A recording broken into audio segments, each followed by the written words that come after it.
Hola, ¿qué tal? Amantes del caos. Bienvenidos a otro episodio de mi Casi Podcast. Esas pequeñas criaturas que llamamos duendes han dejado su huella en el folclore de culturas dispares y distantes alrededor del mundo. Desde la mitología nórdica hasta las culturas latinoamericanas, estas figuras comparten características sorprendentemente parecidas a pesar de sus orígenes geográficamente apartados. Su presencia en cuentos y leyendas sugiere una raíz común en la psique humana, una especie de manifestación de nuestros miedos, deseos y la fascinación por lo sobrenatural. Pero, ¿cuál es el origen de los relatos? ¿Y qué tanto responden a una realidad tangible?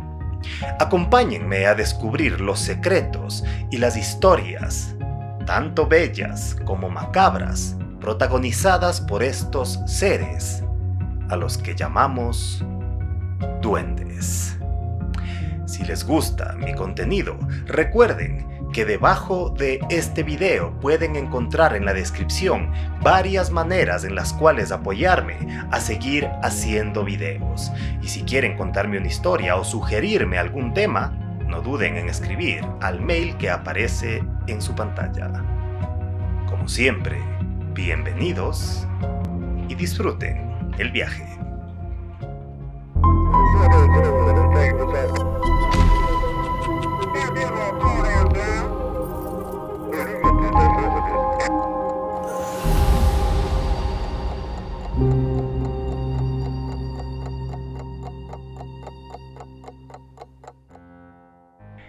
En el mundo de lo sobrenatural, pocos seres son tan fascinantes y enigmáticos como los duendes.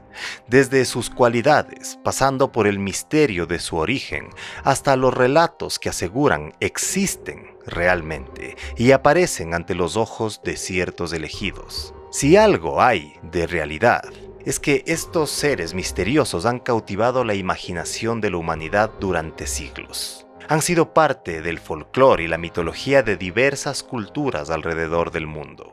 Tienen diferentes nombres, orígenes y descripciones, dependiendo del lugar en el que se cuentan sus historias. Pero curiosamente, las cualidades se parecen bastante, sin importar de qué lugar del mundo hablemos. Para algunos son seres mágicos que brindan ayuda y protección, mientras que en otras partes pueden ser pequeños monstruos que engañan, juegan e incluso llegan a atacar a las personas. Están, por ejemplo, los leprechauns de la mitología irlandesa o los kobolds de la mitología germánica, también los duendes de la tradición escocesa, hasta los micus andinos. Estos seres diminutos han dejado una marca en la imaginación humana. Existen bajo esta denominación muchos y diversos personajes que tienen en común su pequeño tamaño, las orejas puntiagudas, un sombrero y su longevidad. Y también que suelen alejarse de la vista de los humanos y del ruido que provoca la civilización, por lo que no es extraño encontrar que en ocasiones se los confunda con fantasmas. Los familiares de la brujería, los trasgos, trolls, gnomos o enanos. A través del mundo, los seres que comparten estas cualidades son varios. En Irlanda, por ejemplo, están los leprechauns, criaturas diminutas y traviesas, descritas usualmente como hombres con barba que usan abrigo y sombrero. En épocas más actuales se empezó a decir que esconden su tesoro en ollas de oro que están al final de los arcoíris. En Escocia se habla del brownie, criaturas masculinas de baja estatura y aspecto desaliñado, que prefieren establecerse en una granja o casa grande para realizar tareas domésticas durante la noche, como cocinar o limpiar, a cambio de un poco de leche, alimento y respeto. Aunque pueden parecer descuidados, son muy orgullosos y fácilmente ofendibles. En Alemania están los kobolds, a veces también llamados goblins o hobgoblins. Suelen ser invisibles y pueden materializarse en la forma de un animal no humano, de un fuego y a veces de una persona o una vela. Las representaciones más comunes los muestran como figuras humanas del tamaño de niños pequeños. Algunas especies de kobolds habitan en minas y se les culpa tanto de los desastres que ocurren en ella como de la buena fortuna que se puede encontrar ahí. La pregunta que surge es, ¿por qué a lo largo de diferentes culturas y épocas encontramos relatos tan similares? Una teoría plantea que los duendes, al igual que otros elementos del folclore, podrían tener su origen en observaciones de la naturaleza y fenómenos naturales. Por ejemplo, los relatos de duendes en minas que son tan comunes pueden derivar de la observación de gases tóxicos que emanan desde la Tierra.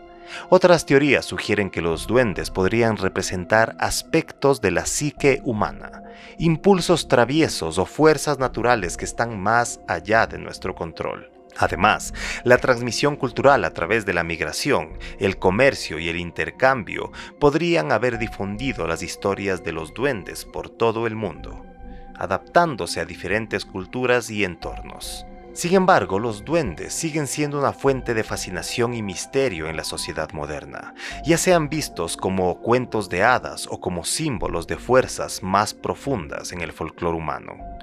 Algunos autores definen a estos seres como polimórficos debido a las varias formas en las que son descritos por las culturas, y también polisémicos por los diferentes significados que tiene su existencia. Para nuestros antepasados, eran reales en todo sentido. Aunque ahora son parte del folclore y de la cinematografía y las historias, muchas personas aún piensan que ellos son fuerzas de la naturaleza o aliados que pueden ayudarnos. El culto a los duendes actualmente se manifiesta a través de pequeños muñecos con esta forma como el que tengo yo aquí arriba, los cuales se activan mediante un ritual que une a la figura y al espíritu que tiene dentro con el dueño, quien deberá darle semanalmente ofrendas como pan, caramelos, miel o monedas a cambio de la protección y el favor que pueden brindar. Aunque esta costumbre está extendida en nuestra realidad, si vamos al origen de esta creencia descubriremos que su influencia es puramente europea. Y es que históricamente es posible ubicar algunos puntos originarios. Antonio de Fuente la Peña, un fraile capuchino del siglo XVII, autor de El ente dilucidado, defiende en este libro la existencia de duendes y gnomos, entre otras criaturas imaginarias. Según él, estos tienen un papel importante en la naturaleza. Hace una distinción entre los gnomos, que son más viejos y sabios, y se encargan de proteger jardines y la casa, y los duendes, más jóvenes y juguetones, que se suelen acercar especialmente a los niños para jugar con ellos y tratan de hacerles comprender que la naturaleza está viva. Carlos Canales y Jesús Callejo, investigadores y escritores, narran una anécdota en La Casa del Duende en Madrid, donde unos caballeros que jugaban a las cartas ignoran 3 advertencias de un pequeño hombrecillo que aparecía. Cuando continuaron su alboroto, aparecen múltiples duendes que castigan a los hombres con pellizcos y coscorrones hasta que tienen que huir de la casa. En Europa, los duendes suelen cuidar las casas, siempre que se respeten sus deseos, pero también pueden abandonarlas si se aburren de ellas. En el siglo XVI en España, la creencia de los duendes era tan común que permitía a las personas abandonar legalmente una casa si se descubría, después de comprarla o alquilarla, que estaba infestada por estos seres. También hay que mencionar el importante trabajo de Robert Kirk, un ministro y folclorista escocés del siglo XVII, quien escribió el libro La comunidad secreta de los elfos, los faunos y las hadas, donde postula que estos seres son creaciones de Dios como cualquier otro habitante del planeta, solo que viven en otro plano de existencia, que él llama País de las Hadas. Explica que solo las personas con un don, llamado por él segunda visión o second sight, pueden verlos e interactuar con ellos. Kirk decía que él mismo poseía este don, por lo que pudo recolectar las historias y costumbres de estos seres. Después de su muerte, surgieron leyendas interesantes que afirmaban que él mismo había sido llevado al país de las hadas por revelar sus secretos. El estudioso del folclore, Stuart Sanderson, informó que Kirk solía pasar en camisón por la colina de las hadas junto a su mansión en las noches de verano antes de acostarse, y que su cuerpo fue encontrado muerto en esa colina en mayo de 1692.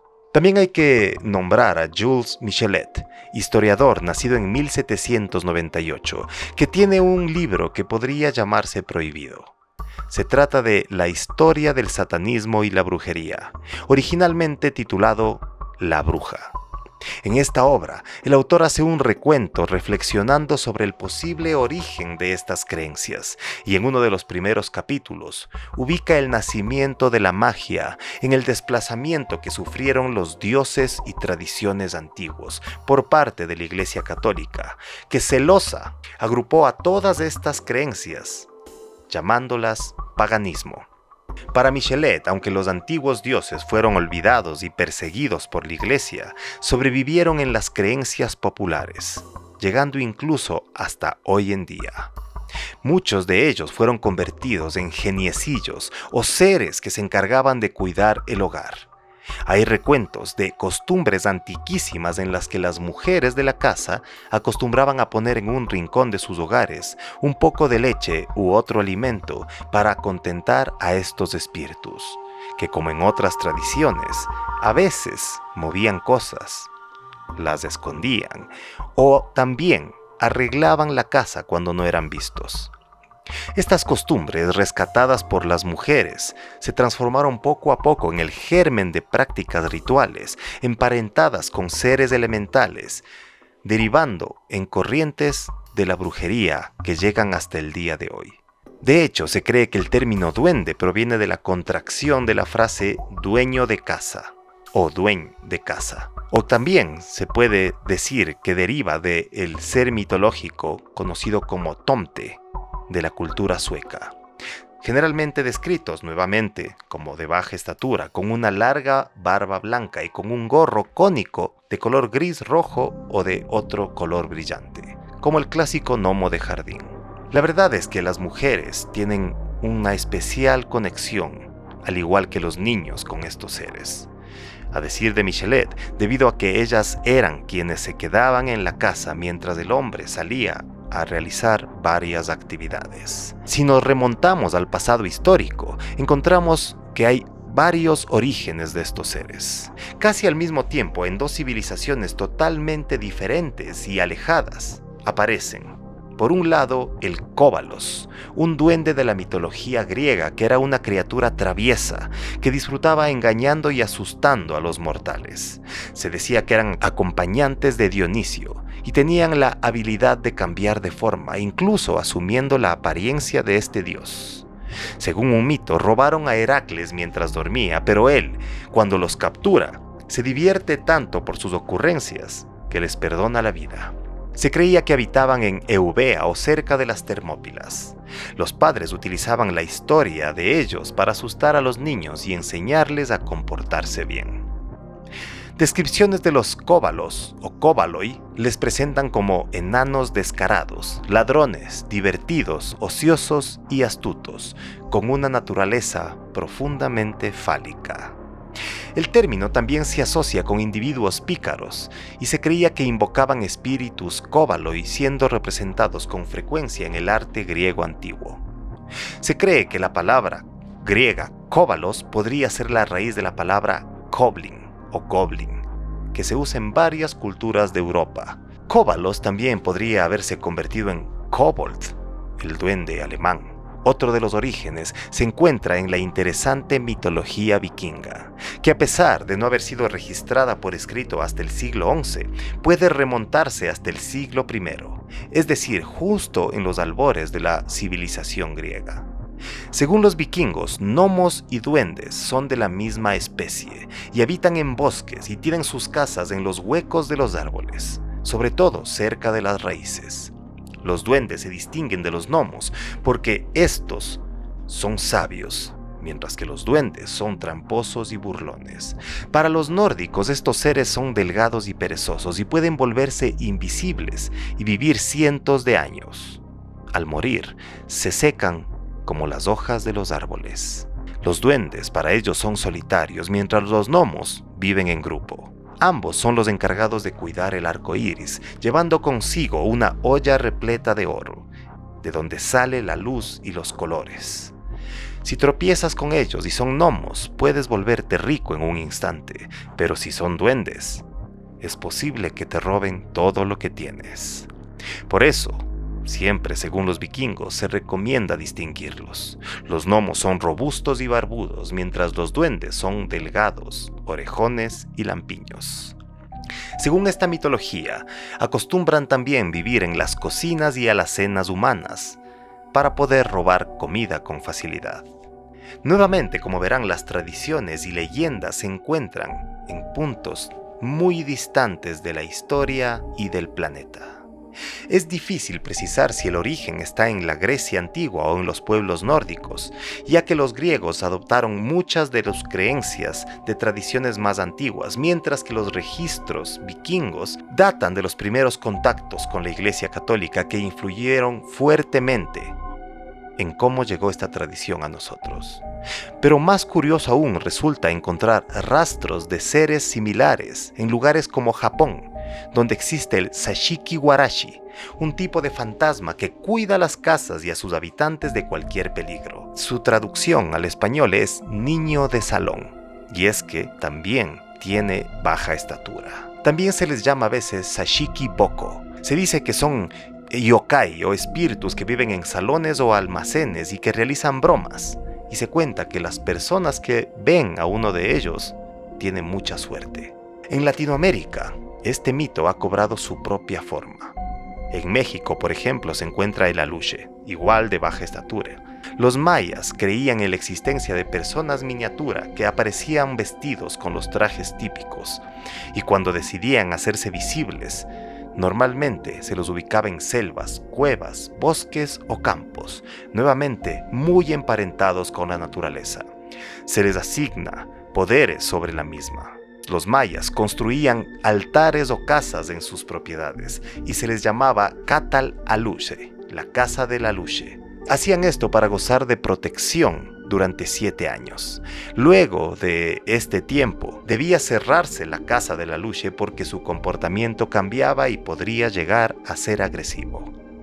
En nuestro propio país, los relatos sobre estos seres cobran un tinte un poco más oscuro. Las leyendas les dotan de pequeña estatura y de un típico sombrero de ala ancha, pero en esta latitud no aparecen con el fin de brindar buena fortuna o protección. Aquí hay algunas versiones sobre el duende. En una, este ser se presenta ante los borrachos cuando están volviendo a su casa a altas horas de la madrugada. Los persiguen buscándole pelea, momento en el cual el borracho, al tratar de golpear, se da cuenta de que no puede alcanzar al duende, el cual procede a darle una gran paliza. En esta versión, la única forma de contrarrestar estos poderes es golpear con la mano izquierda mientras se dicen groserías y malas palabras. Si el duende sale triunfante de la pelea, el borracho queda afectado de mal aire o mala hora, una especie de enfermedad de la cual ya hemos hablado antes en este podcast. Hay que hacerle una limpia o algún otro ritual religioso para curar al enfermo. En otras versiones, los duendes son aficionados, enamorados de las mujeres de larga cabellera y grandes ojos. Las persiguen y se les aparecen para tocarles la guitarra u otro instrumento musical. Muchas veces, la mujer enferma debido a estas apariciones y tiene que llevarse a cabo nuevamente alguna ceremonia para limpiarle, y de esta manera sacar al duende de su vida. Hay otras versiones como el Tintín de la Costa, un duende que tiene los pies hacia atrás, lo cual confunde a la gente cuando trata de perseguirle.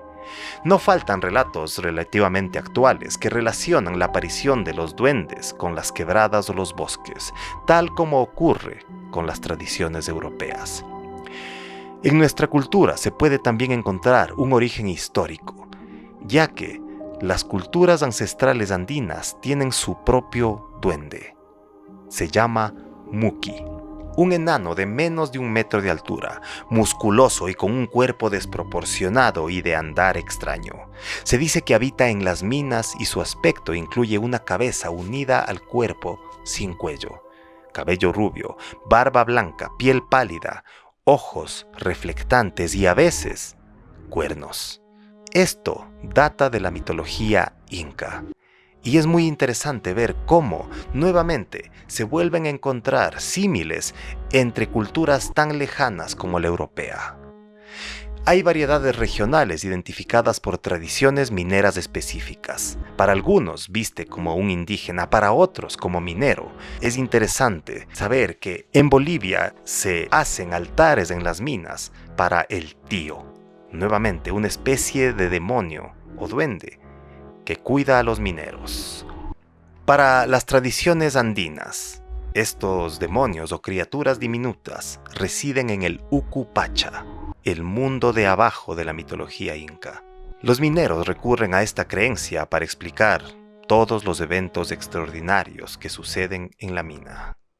Los Muki suelen preferir la soledad, aunque a veces también van en grupo, y no experimentan el paso del tiempo. Utilizan su habilidad para silbar fuerte como una señal de advertencia para los mineros. Y tienen grandes poderes como controlar la aparición y la desaparición de las vetas de metales preciosos. Perciben los estados de ánimo y emociones de los mineros y pueden ayudarles en su trabajo, suavizando o endureciendo la tierra. En ocasiones se sabe que establecen pactos con ellos. Tienen afinidad por los individuos discretos y honestos, los que cumplen promesas y guardan en secreto sus interacciones con ellos. Se relatan a veces historias sobre la captura del Muki y la negociación de un pacto con él. A veces, ellos les dan sus favores a cambio de coca, alcohol o la compañía de una mujer que alivia su soledad. Pero estos acuerdos suelen tener consecuencias trágicas, como si se tratara de pactos con el mismo demonio. El Muki suele cobrar su deuda, quitándole incluso la vida al minero. Hasta hoy, cuando en las casas algo cambia de lugar o desaparece sin explicación, la gente suele decir que fueron los duendes. Ante ruidos o luces vistos en los bosques se invoca también su presencia. Y es que quizás estos seres mundiales son la proyección del caos incontrolable que nos rodea, una forma de explicar las cosas que no podemos explicar. Es la personificación de las fuerzas que no controlamos, pero que sabemos que conviven con nosotros. Sean seres reales con una vida oculta o producto de la imaginación colectiva, solo nos queda mantener la mente abierta ante los misterios del mundo y seguir explorando las infinitas posibilidades y explicaciones que lo oculto tiene para ofrecernos. Quizás encontrarnos algún día con este ser, a partir de ahora, pueda significar encontrarnos con una tradición profundamente humana. Como siempre les digo, recuerden que uno aprende más hurgando en lo desconocido que en lo que cree conocer. Muchísimas gracias a todos estos miembros del Caos, Patreons y donadores. Si te gustó, no olvides compartir, dejar tu like y comentario. Además, en la descripción podrás encontrar varias formas para ayudarme a hacer más episodios del Casi Podcast y otros videos. Hasta la próxima, amantes del caos.